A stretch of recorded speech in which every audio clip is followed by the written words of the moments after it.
I spent a lot of time helping leaders get more selfish with a capital S, because my questions I asked them is like, well, what's important to you? What do you think is the next step? What do you see as the possibility? Every question has the common denominator of you in it. And that's drawing people back to themselves, I think, is a critical lesson in leadership, because that is, nobody's coming. It's you. So we need to learn to trust that.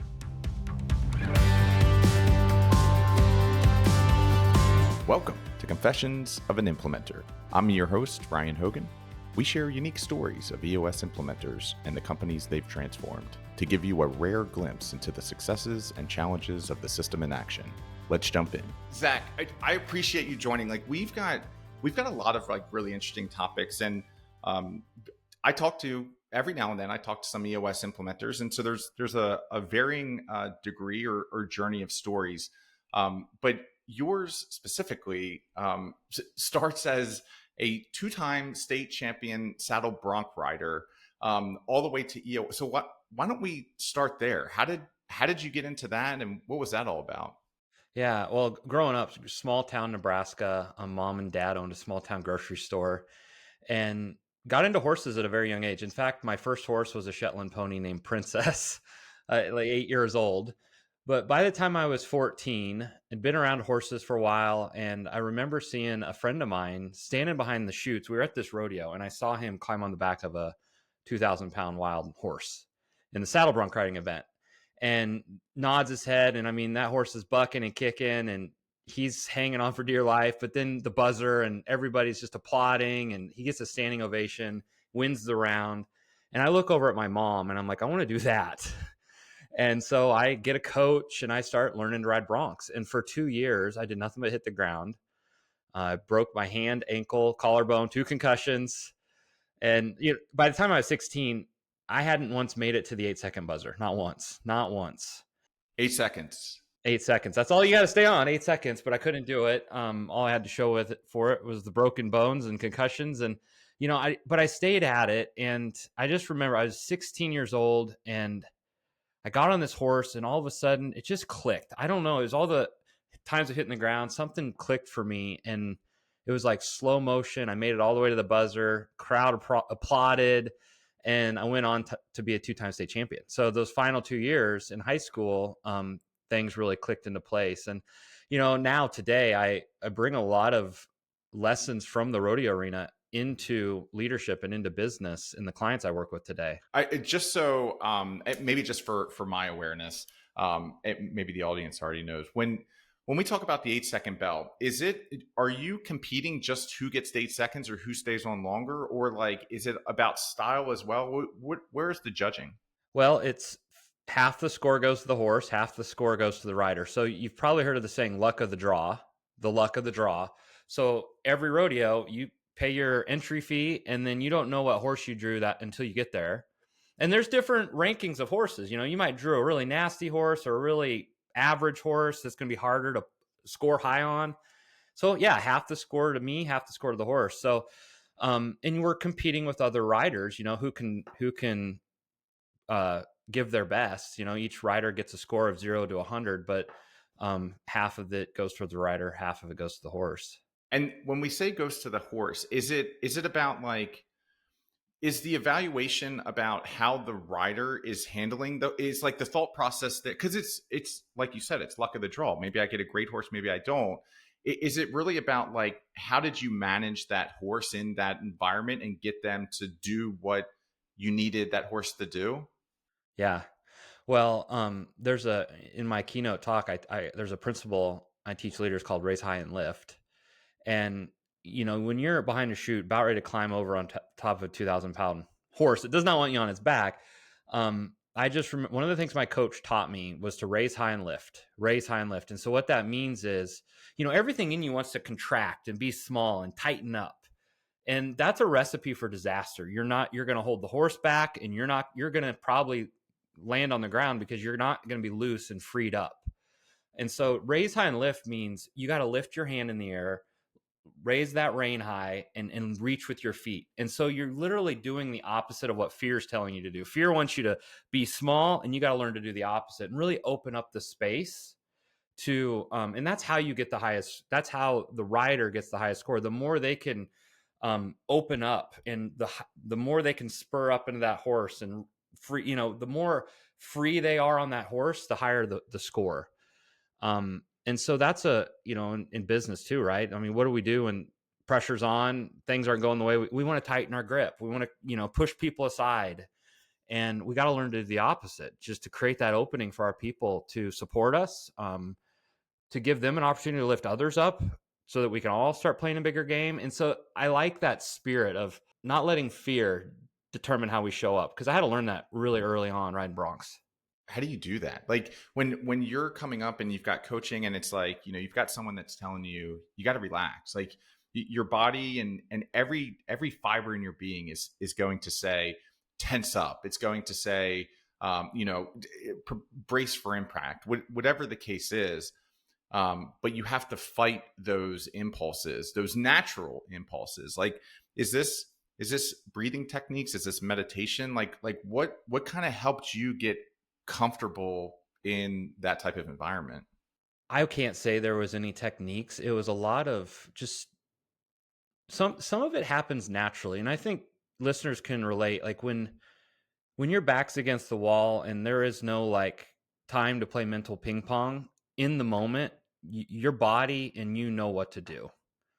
And so in bronc riding, kind of like like you didn't have time to think. Like the show must go on. Like you're up. You don't get to like, well, I'm not. Hold on, I'm not ready. Like no, it's like it's time to go, and you just you throw yourself at it. And I think that there's just a level of commitment that happens that you don't have time to be in your head. And I think that's the lesson is just working with executives and leaders as a coach and an EOS implementer.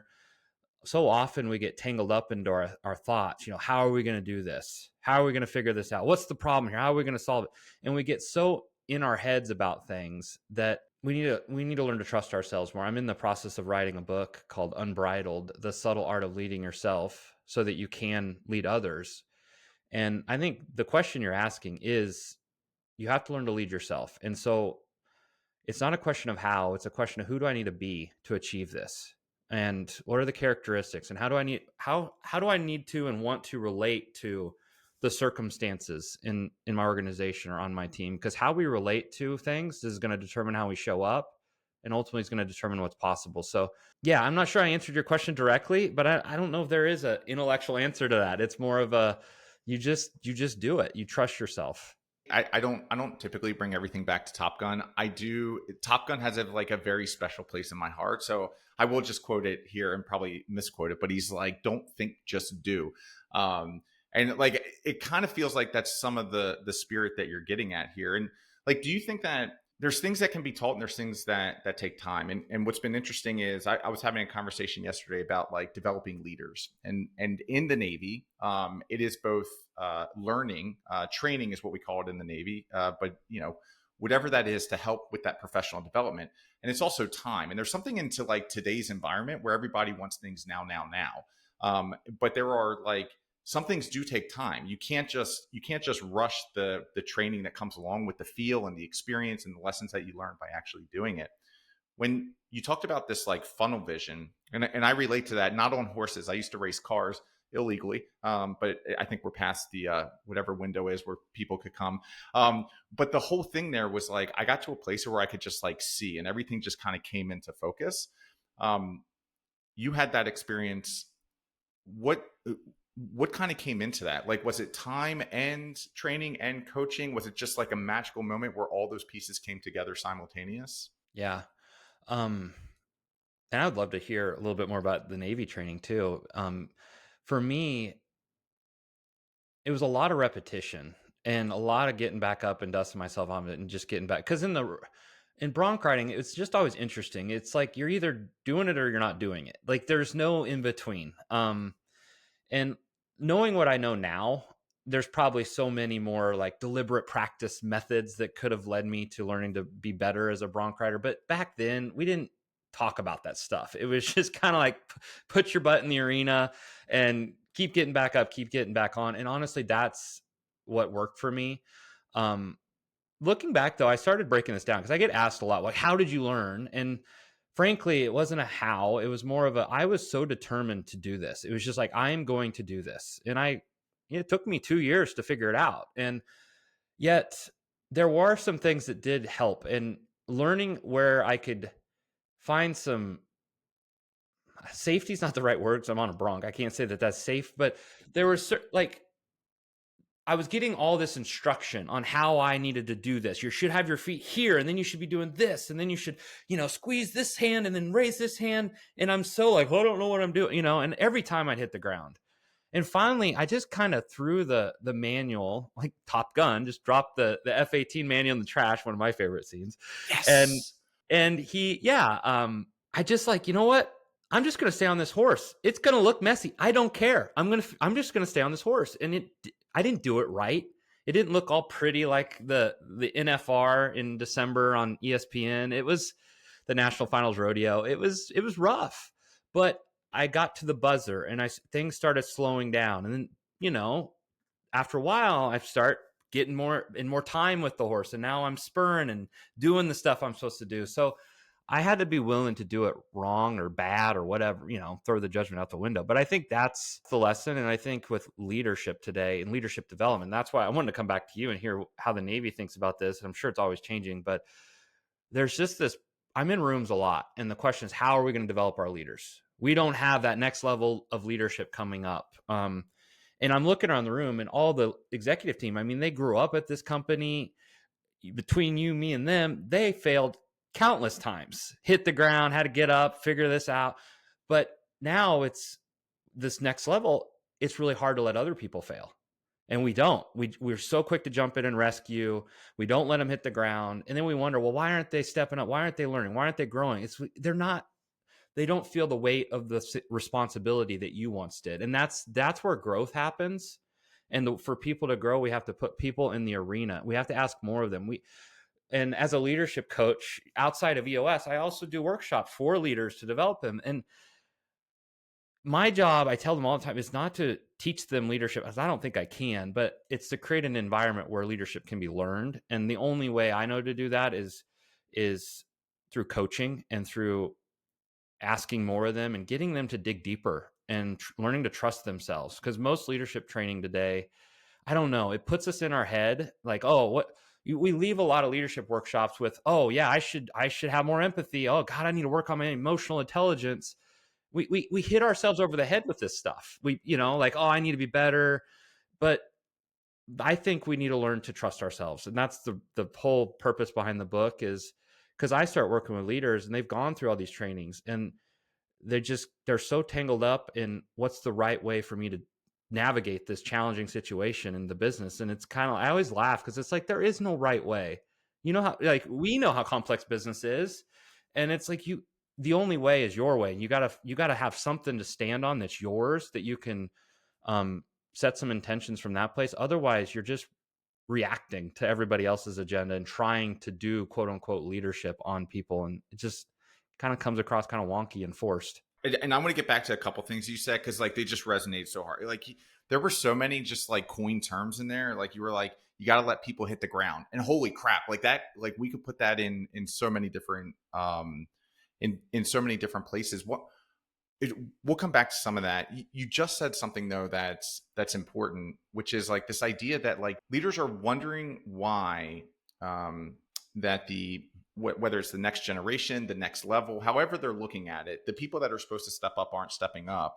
And then you talked about this idea that like, but these are the same leaders that will not let their people fail. And I think the heart of what you've been talking about now is this idea that like failure, facing adversity, building that resilience, learning through doing is one of the critical steps to being able to build a leader. Yet leaders today are not, I don't want to say tolerating or allowing, they're not creating an environment in which there is a safe space to fail. So why aren't we letting them fail? Well, it's not easy because the stakes feel so high. I mean, the business is growing, there's more people involved. Everything, the stakes just feel higher than ever. And that's always true. Like I can't say like, no matter any point in time, the stakes feel as high as they can be, but just wait, they'll get higher, And I think that when we feel that pressure, and this isn't just founders and the leadership team of work, I think this is all leaders that feel pressure. Um, Something I'm uncovering in the writing of my book is something I'm now calling the bridled leader trap, where we tend to fall into one of four modes as leaders. And I call it the bridled leader trap. Bridle is the thing that goes on a horse, it's the bit, the rider uses it to control it. And these four modes, the first one is servant mode. So a lot of the times when we're at our best, we're serving, giving. We've been taught that the best leaders are servants. And so we take that on and we serve and we give. But it's not long until we're like, gosh darn it, if it's going to be done right, I got to do it. Now we move into controller mode and we grip the wheel and we tighten our grip and we make sure things happen. And we just kind of feel like it has to be us. Nobody else can do it. But we do that for so long, we start to feel, I don't hate to use a buzzword called burnout, but we start to feel burnout and overwhelmed. And now we move into victim mode. Like, God, why can't, oh, God, I'm tired, and overwhelmed. And why can't anybody else do this? And how much longer can I do, victim mode? But that's exhausting too. We don't stay there. We move back into rationalizer mode, where we oftentimes come up with a story around, well, it is what it is. They're doing their best. I'm doing my best. Times are just tough right now. And that kind of puts us back on the horse, and we get back to serving for a while until controller mode. And we just cycle through these four modes. And what we're not doing, if you really look at all four of these modes, they're very reactive to the circumstance. And, life is happening to us. And I really love the reason my book's called Unbridled is because we need to learn to unbridle ourselves from these stories and these rules and these fears and these like cultural norms that kind of keep us locked into what we think we're supposed to do as leaders, so that we can discover who we truly are unbridled and move more into a creative space where instead of constantly getting all caught up about busy problem solving, which we can solve problems all day long, but not be any closer to creating the vision we actually want in our companies.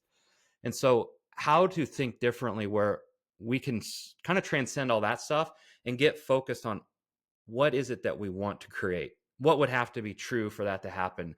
And kind of discard the question of how. It's not a question of how. It's just what is the next step? Like you have to take a step for your next step to emerge. And it's just building a business and growing a business is such an emergent, unfolding process. I always scratch my head when I get around people that think they know how to do it, because it's like, well, I don't know. I don't know if you really know how. I think in the past something worked. Now you think you know how, but honestly, I'd rather be more of a creative mind where it's like, I don't know, let's figure this out. Let's experiment. Let's use our intuition. Let's ask others, but let's learn and grow. And that's always stepping into the land of uncertainty. That's not as systematic as some of us want to make it sound.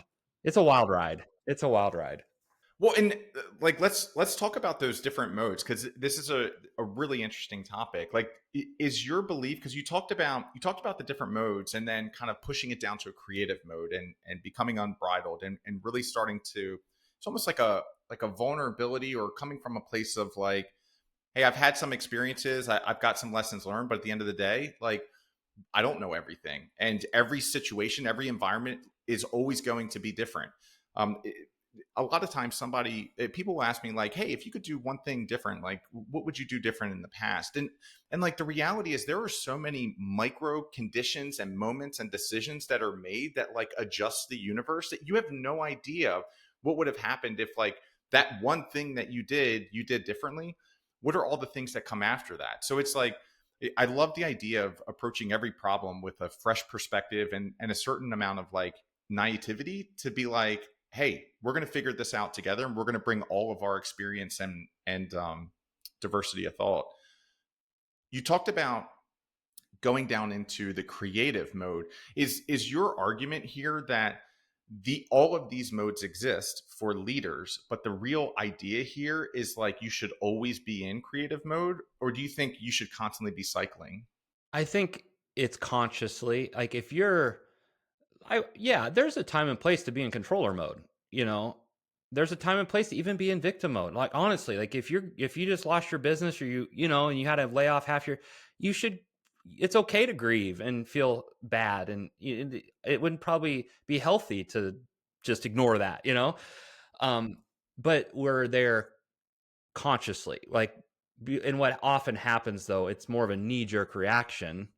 Stress is high. Oh, I default down to controller mode, spiral into victim mode, but then I never really grow beyond it because I too quickly rationalize or justify why things are the way they are, and we don't move beyond it. It's so, and all of that happens unconsciously. It's just happening to it. It's because it's how we've learned to deal with life. We've been taught to do that in many ways. Like that's that transition we make, right? What got us here won't get us there. We earned we built our business through hard work, grit, and hustle. And at some point, that very thing that allowed us to get to where we are is the very thing that's going to prevent us from letting go and growing a much bigger company and building a team around us of high performing leaders. So I think that's probably where I'm spending most of my time, is where leaders are in that transition point where, yeah, that type of response to situations might have allowed you to be the firefighter, the fixer at one point, and the business really needed that. But now the business needs a different type of leader. And it's a more demanding position, no question. It's not easy. When you say different leader, like I don't know why, but my mind immediately went to like a different human, and the premise there might have been like showing up differently. It might have been like entering a different mode. How or when do you get to a point where like I'm not the right person here, and that type of self-reflection? That's an interesting question. Like, I'm not the right person here. I think we're all wrestling with, am I the right person? Right. I think there's this I've kind of come to peace with yeah, that ain't going away. Like, I'm questioning, like, am I the right person to be on Ryan's podcast right now? I don't know. Like, am I the, can I really do this? Am I good enough? Like, it's never going away. And so your question of like, am I the right person to do this? I think that question gets asked, and then it kind of has this final answer, yes or no. And if it's no, maybe I should just lower my expectations. And I'm like, no, maybe the answer is no, you are not being the right person, but who you're being matters. And you can start to ask yourself, well, who am I being? Is it who I want to be? Is it the being that's going to serve the organization the most? And it's the most powerful question we can ask ourselves as leaders is, who do I need to be to achieve the desired outcomes and the vision? What is this business saying I need to be? Like, starting to evolve, because I think that, like, I have a hard time writing people off and saying, yeah, you're not probably the right person. It's more of a, you're not being the right person, but let's look at that. Let's change it. So I don't know if I answered your question, but yeah, it is a very important, that who am I being question is very critical. All right, quick break, friends. Do you find it impossible to hire and retain top sales talent? Or worse, are you paying insane recruiter fees who are all using outdated hiring processes? Yeah, I was too. At Hunt to Killer, we were spending hundreds of thousands on recruiter agency fees. And after I sold that company in 2025, I started Talent Harbor. And the whole vision here was to make sales recruiting accessible to small and medium-sized businesses, because the organizations that can hire and retain world-class people are the ones that ultimately win. Most organizations rely on things like ZipRecruiter or LinkedIn, and they get hundreds, if not thousands, of resumes. But we find that the best salespeople are already perfectly placed somewhere else. And that's why our approach is to go after them. And we do that through a business model called recruiting as a service. We do not charge commissions. We do not have success fees. We don't have contracts. We don't have long-term engagements. And we become an extension of your team as expert sales recruiters. If you're tired of the same old recruiters and want to actually grow your sales team, check us out at talentharbor.com. That's Talent Harbor, TALENTHARBOR.com. Let's get your next sales superstar hired. So we've learned a lot about riding horses, but like it didn't stop there. It's incredible because we're like 23 minutes into this already. And we haven't even moved past because like your story gets even more interesting because you eventually, I don't know, do you put cowboy boots on the shelf? Like where do you put them? I don't know where I put them. We'll put them in the closet. We'll put them in the closet because I think when we were talking, when we first started connecting, So growing up, that's what I did, rodeo, cowboy stuff, right? And by the time I was 34, though, I'm wearing a Brooks Brothers suit with Allen Edmonds shoes. I'm a vice president of sales at a $300 million logistics company. Like what happened to the cowboy kid? Total 180.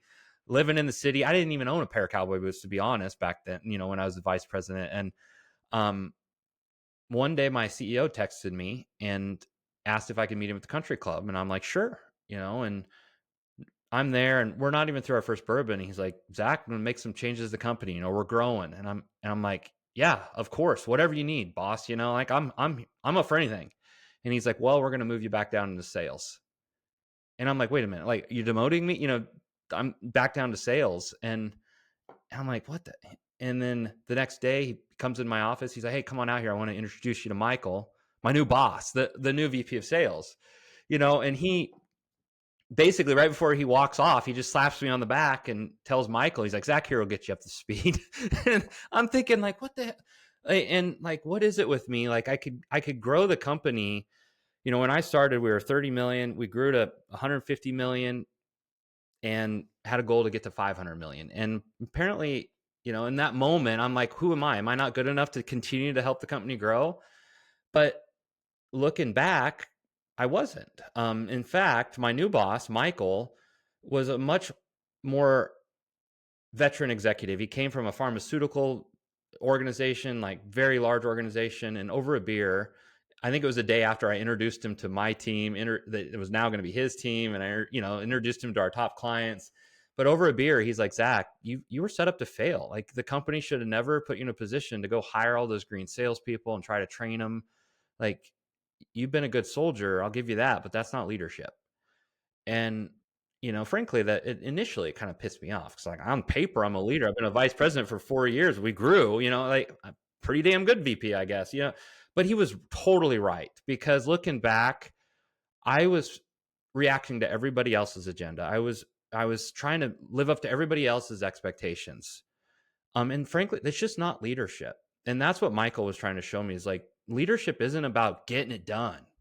At that level I was at, that was not what the organization needed from me, but that's all I ever knew to do. So if you were to ask me, there was nothing more I could have done. I was working my tail off, but it required a different type of leader. And, again, I didn't learn that until I hit the ground. And, that stung when Michael shared that with me. And it's not that I like, oh, okay, I'll do that. It's like, no, it took another probably several years for me to finally be like, oh my God. And now, working with leadership teams in the EOS community and coaching, it's hard for me not to see it, that bridled leader trap, because that's where I was. I was in that cycle of serving, controlling, fixing, and then quietly being the victim, bitching and complaining I had to work on the weekend. I was the martyr that was always bragging, like, oh, I got to work the weekend, and that's not leadership. And that's why I'm just really passionate about helping people step out of that and get more into a creative arena, so that we can really go to work on creating the outcomes we want for ourselves, our team, our companies. Yeah. I'll compliment you, and then I'll ask you a tough question.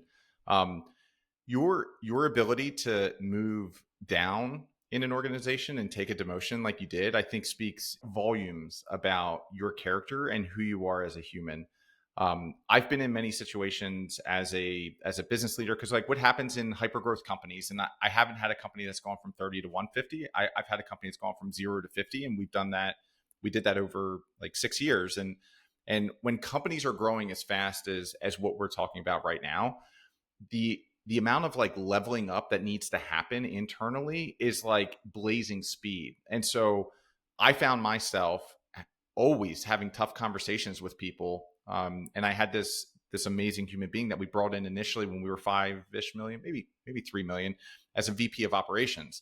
Well, the next year we were 12 million. The next year we were 25 million. The next year we were 50 million.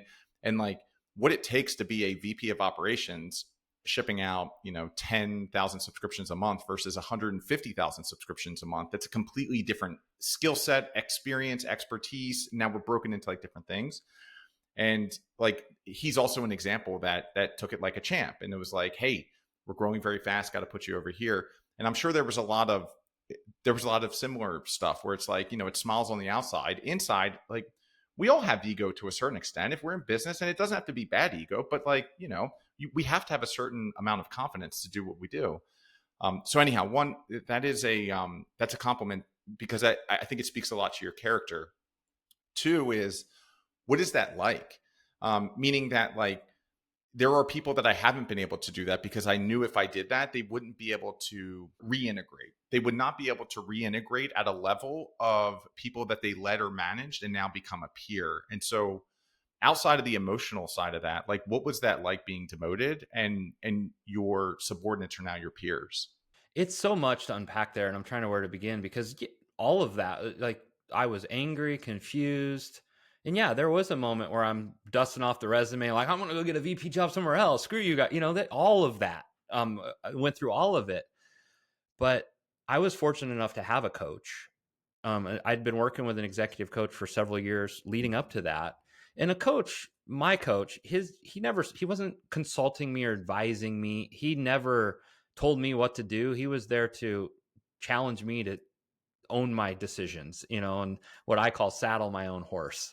And I remember calling him that the day it happened on my way home. I'm talking to him, and he's always like, there's no such thing as failure. It's only an opportunity to learn and grow. Like, it's just like this, like, forward, let's go, and he said something like, great. He's like, your worst fear just happened.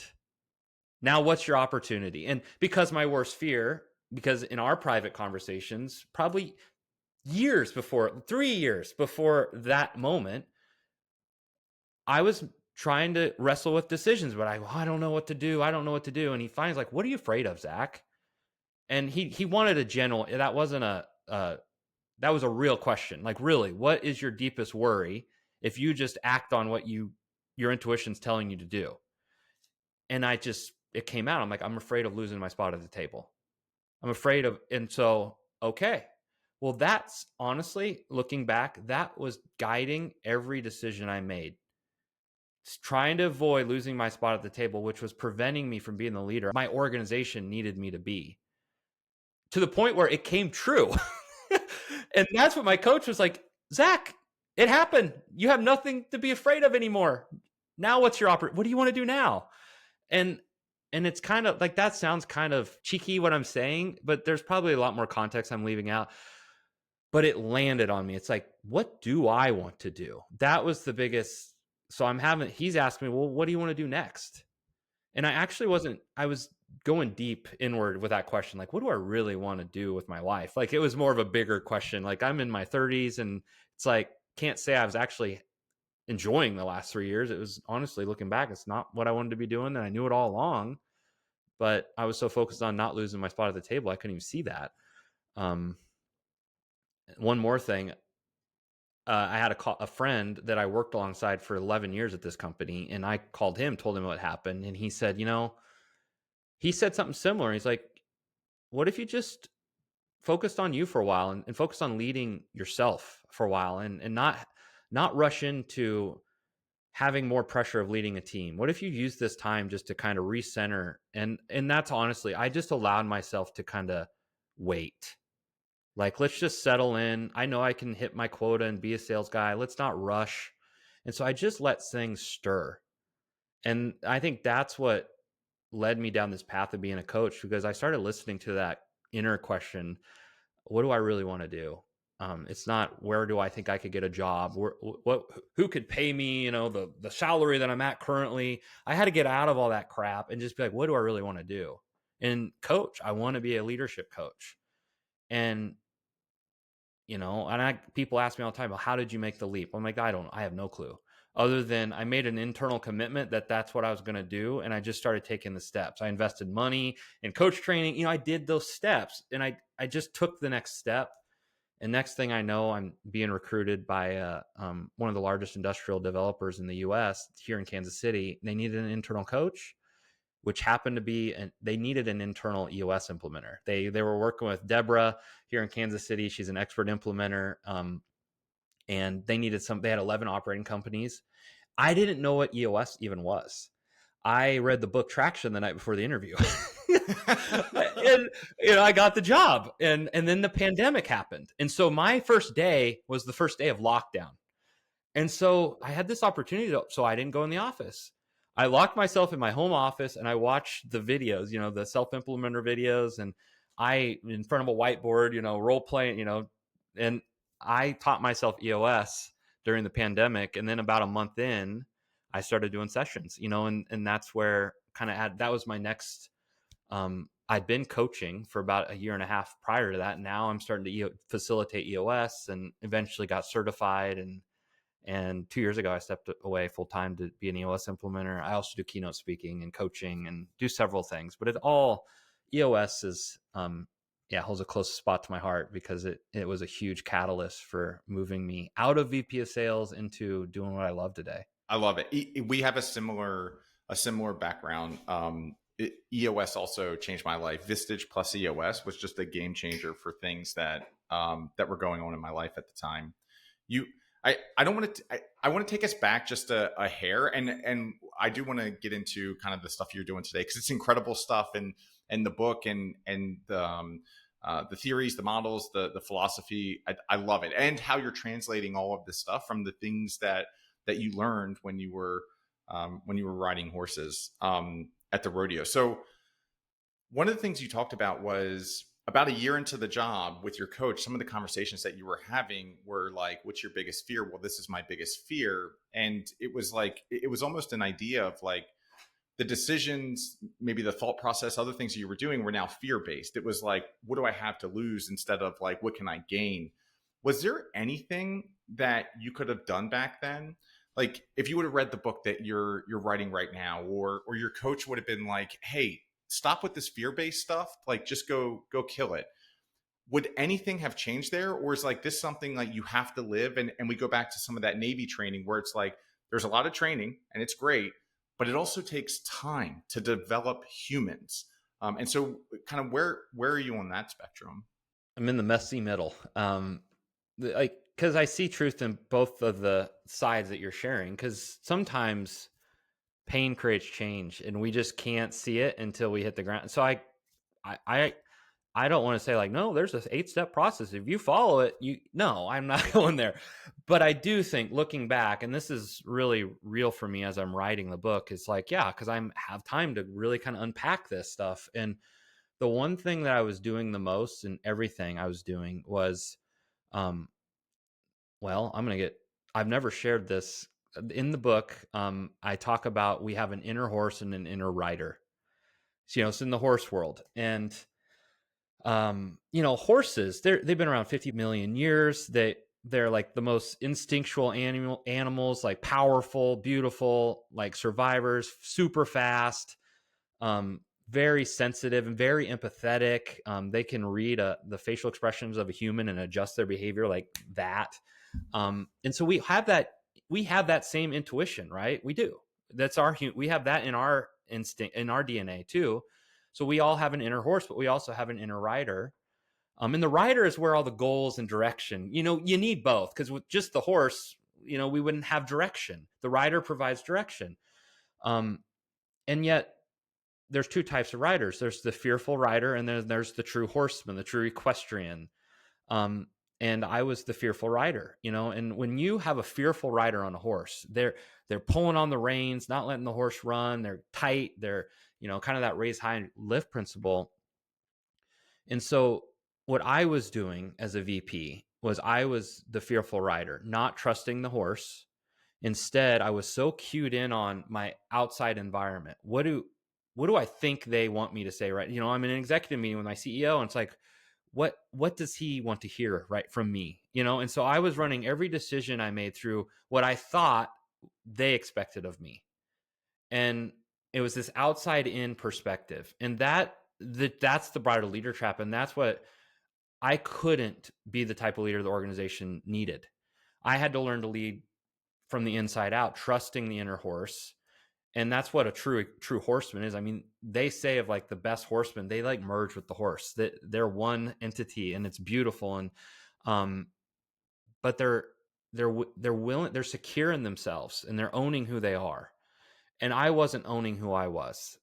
I was afraid of losing my spot at the table, and that was driving so much of my behavior. So looking back, it was the work changed when I started discovering my own character and values, my own leadership philosophy, and I started asking the question, what do I think is the next step versus what do I think they think is the best next step, and I should just do what they think, and gosh, in EOS rooms I see so many leadership teams still like they're one out of the corner of their eye they're watching the CEO, and I'm like, oh, I just see it, I can see it because I can see myself in them, and it's like, oh yeah, I'm familiar with that.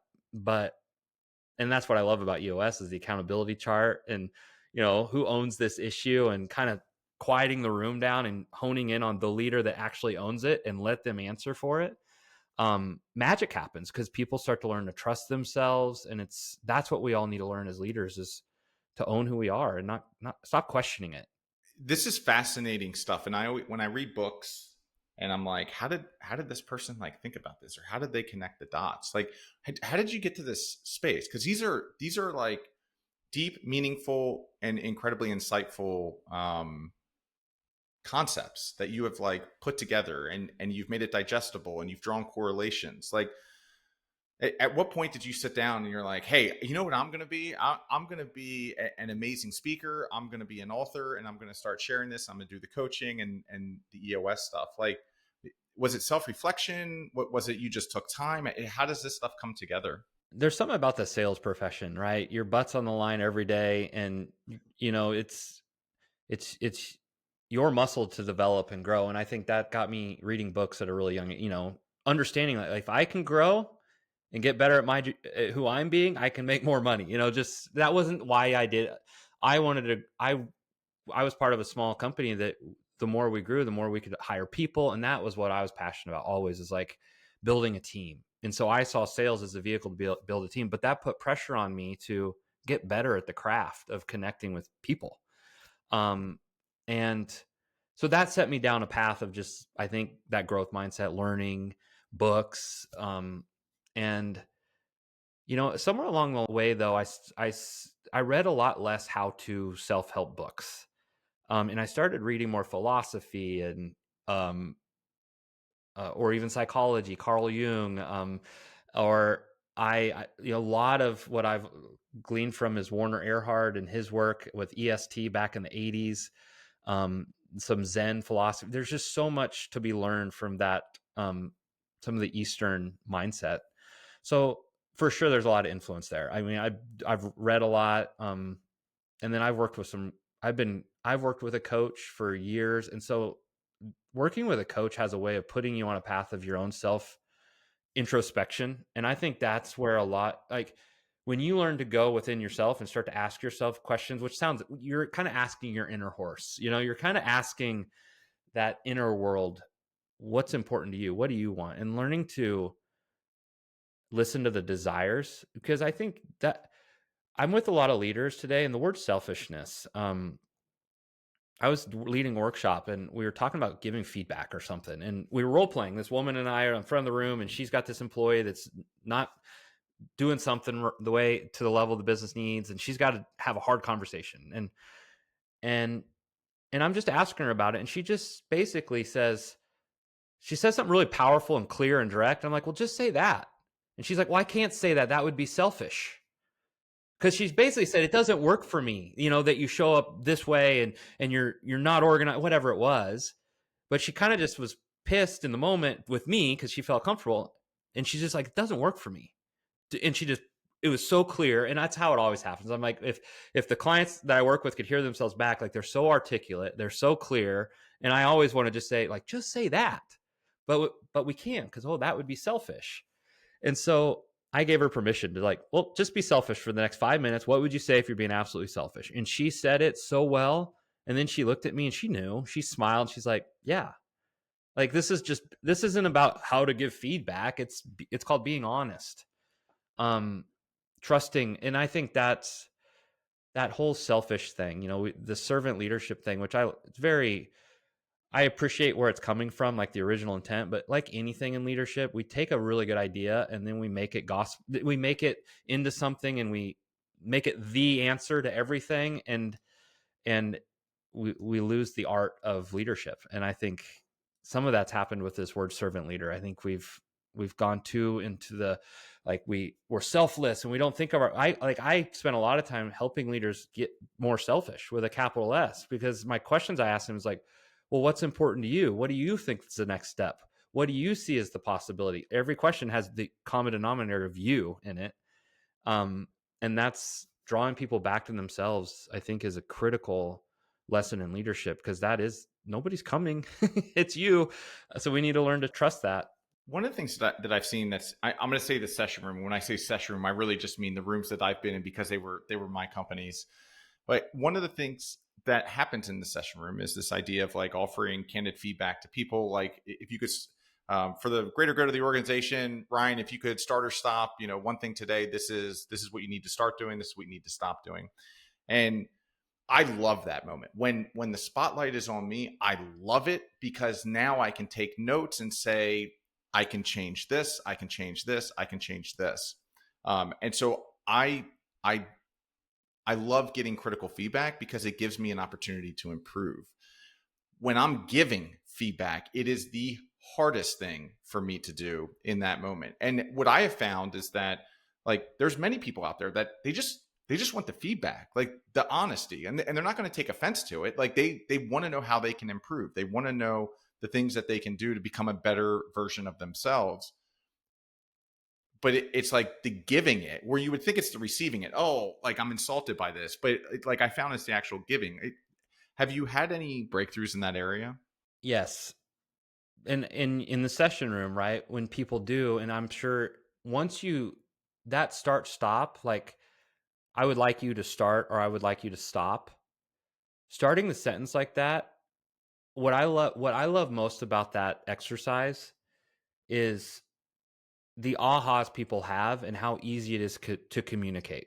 Because when you share something like that, I get that probably leading up to it, you're like uncomfortable, but in the moment, I'm curious, honestly, how is it like when you're actually saying, I would like you to start or stop, and it comes out, and that's the easy part. Something that I have noticed, and I'm getting to my point. I'm taking a while to get to this one, but so often in leadership contexts, we use words like we and you. Yeah, and so, for example, I'm speaking at this event, and it's a room full of executives, and the CEO volunteers to come up to the stage, and we're doing some hot seat coaching, and his issue is, the more we grow, the more I'm afraid we're going to lose our culture. And I'm like, okay. And he just keeps saying it, like, we're going to lose our culture. If we keep growing, I'm afraid we're going to lose our culture. And I'm like, okay, I hear you. What? And I just asked him, what have you been doing about it? Like, it sounds important to you. And he's like, well, just this last week, I got in front of my team. I told them how we need to be the ones that protect this culture. And you guys are the ones that, the culture is going to be based on who you hire and who you don't hire. And we need to, and you need to, and I'm like, okay. And I go, I'm still curious, what's so important to you about not losing the culture? And he got really quiet. And then he said, my dad started this company 50 years ago, and we've always had a reputation for taking care of people and putting people ahead of profits. And it's really important to me that we carry his legacy forward. And I'm like, the whole room, it's just like, did y'all hear what I just heard? Because a real person just showed up, and like, that's going to speak volumes compared to the rah we and you stuff. And this comes right back to the feedback, I would like you to start or stop. The reason it works so well is because you're just sharing your perspective. We get ourselves in trouble when we use words like we and you and give feedback, because now I'm going to get defensive. Well, I don't know if that's true for me, but we're all have a perspective. And so what I spend a lot of time teaching leaders to do is just share your perspective and own it. Saddle your own horse, own it. Stop this we and you crap, because it's not effective. I don't know. I would be curious what you think of it, because it seems to be helpful, but I'm curious how you're hearing it in the context you shared, your challenge.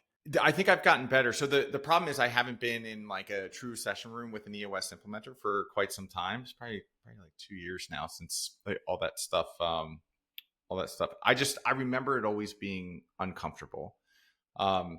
I'll report back, because a lot of the things that we've talked about today, I think can help with some of those moments. Like um, it's about sharing your perspective, and owning it. And it's so funny when you were just talking about everything I do, I'll be talking to my wife and talking about the business. I'm like, yeah, we're doing this and we're doing that. And it's like, I constantly do that. So I also really, really enjoyed the feedback there, where it's like, um, maybe be more direct and use eyes, and just get real. It sounds like some of those moments that you've had during your speaking engagements. Um, the one thing, and I want to make sure we have a little bit of time for this. Like, you touched on it a little bit earlier, but you're doing a lot of things right now. So bring us up to speed on like what you're up to now, the type of clients that you work with, and what you're looking for. Yeah. So for the last 4 or 5 years now, I've been an EOS implementer. And I always have about 10 to 12 clients. Some graduate and then a new one rolls on. But in addition to that, I'm a keynote speaker, so I get asked to speak at, the opening or closing keynote for, maybe it's an association meeting or a company leadership summit or sales conference. But then I'm really leaning into, with this book Unbridled, I've designed a workshop called the Unbridled Leadership Workshop, and where we really go deep into these concepts and we teach leaders how to, what I call, saddle their own horse, the subtle art of leading yourself so you can lead others, which is really about true accountability. And with that, I do an event twice a year in Kansas City called Saddle Up Live. The third round is, the dates have been announced. I don't know when this will come out, but it's September 26th. We're doing it at the Crossroads Hotel, which is a beautiful hotel in downtown Kansas City. And it's a full day of this, and what were kind of these concepts. And really, companies will send their leaders, groups of 3 to 4 leaders. And what I love about the day is it puts people in the arena of their own lives. Um, I don't, and this is how I do everything. I'm not here to teach you how to do leadership, or here's how you should have how to have a difficult conversation. It's more or less, I teach leaders to ask themselves, what am I tolerating? And actually, like, be with that. Like, what's not working for me? And what would I like to have be different? And but then, instead of blaming, the second question is, well, how might I be contributing to this thing I say I don't want? Because that's where we start to saddle our own horse, which is, I did a TED talk on this topic last year, which is all about personal responsibility. Like, because when we do that, that's the foundation. We have to own our part before we're ready to go approach anybody else.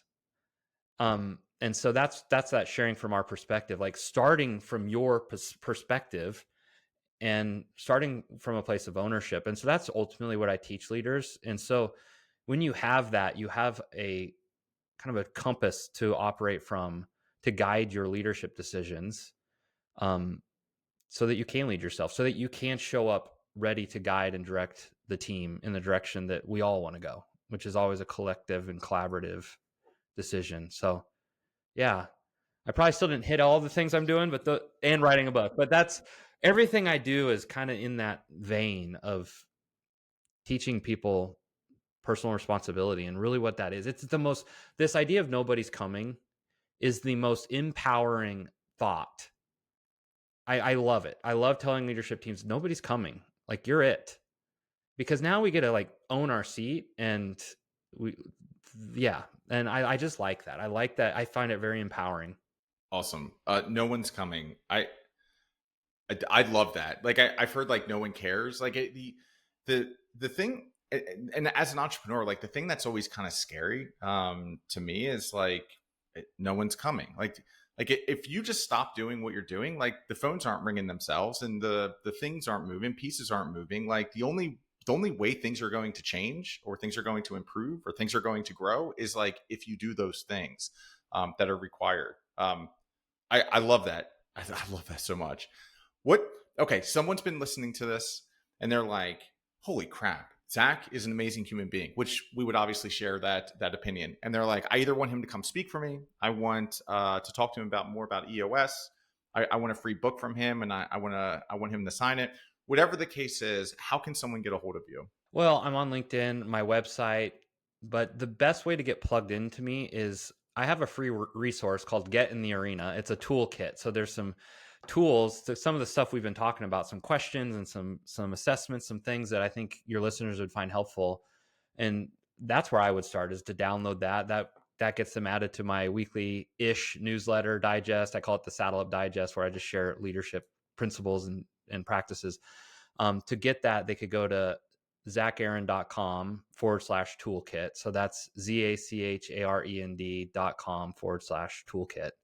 But I would check that out. That'd be a great place to start. Awesome. Zach, thank you so much for coming on. I appreciate it. I knew this was going to be a great conversation, like especially from our green room talk or whatever they call it. But thank you so much for taking the time to come on and share your story, your wisdom, all your lessons learned, and most importantly, like be vulnerable, because I think that's really kind of helps show people that like you've experienced this. So thank you. Well, thanks for having me on, Ryan. It was a pleasure.